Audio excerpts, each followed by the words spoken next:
Well, ICT plays an important part in our goal towards Vision 2020. The question is, what does ICT do for us? It's an enabler for many things. And the reason why we want to use more ICT to help our vision is that, remember, we want to be a high-income nation, right? So in order to do that, we have to be more competitive, productive, innovative. And how do you do that? So a lot of industries, government and citizens really need to utilize more ICT in Malaysia to actually accomplish productivity, efficiency, higher value add, and that helps us then achieve our Vision 2020 of a higher income nation.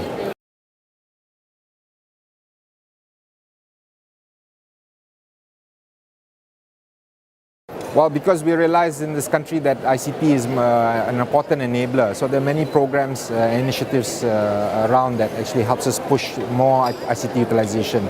Of course, one of them is Digital Malaysia, which is actually to try to drive more digital economy utilization in this country. That's very, very important.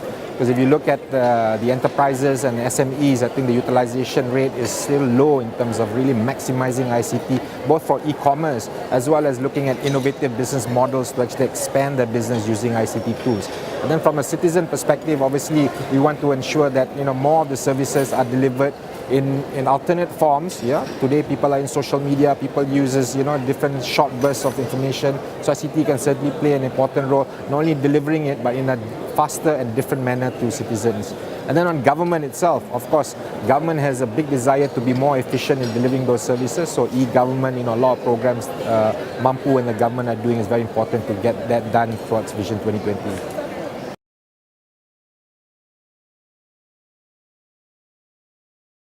Well, I think the number one issue is trust.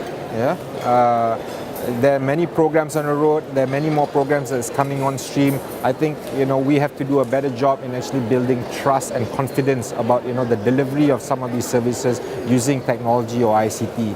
So I think that's one of the challenges. The second part is actually mindset as well. We're so used to doing things in its own way. Sometimes Malaysians have a difficulty to actually use different methods. They still want to go to the counter. And I'm not saying we're going to eliminate counters, but I think Malaysians should open their minds in terms of alternative ways of doing things and look at the efficiencies and value add that can create. So I think these are the two things. Trust and mindset is the challenges we face in Malaysia.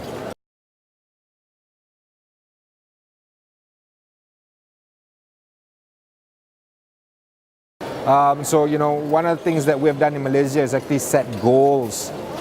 That helps drive the digital economy. Rather than say, well, we want to actually expand the digital economy, we've actually set goals. So working backwards, today ICT is delivering only about 9.8-10% of GDP. We want that to be 17% of GDP by the year 2020.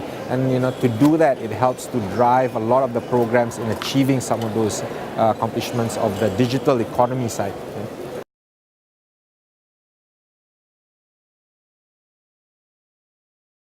Well, that's the beauty about utilization of ICT, Digital Malaysia and all the other initiatives, right? That we don't want it only to be about wealth creation and value add. We want to make sure that ICT also benefits the ordinary citizen. You can do that through better service. You can do that through having the opportunity to create more wealth. But there are also opportunities where citizens and businesses can also be more innovative in delivering value added to citizens who may not be as attached to the internet world, the digital divide, if you will. So one example we give is actually microtasking. There's an ability for work to be done for productivity.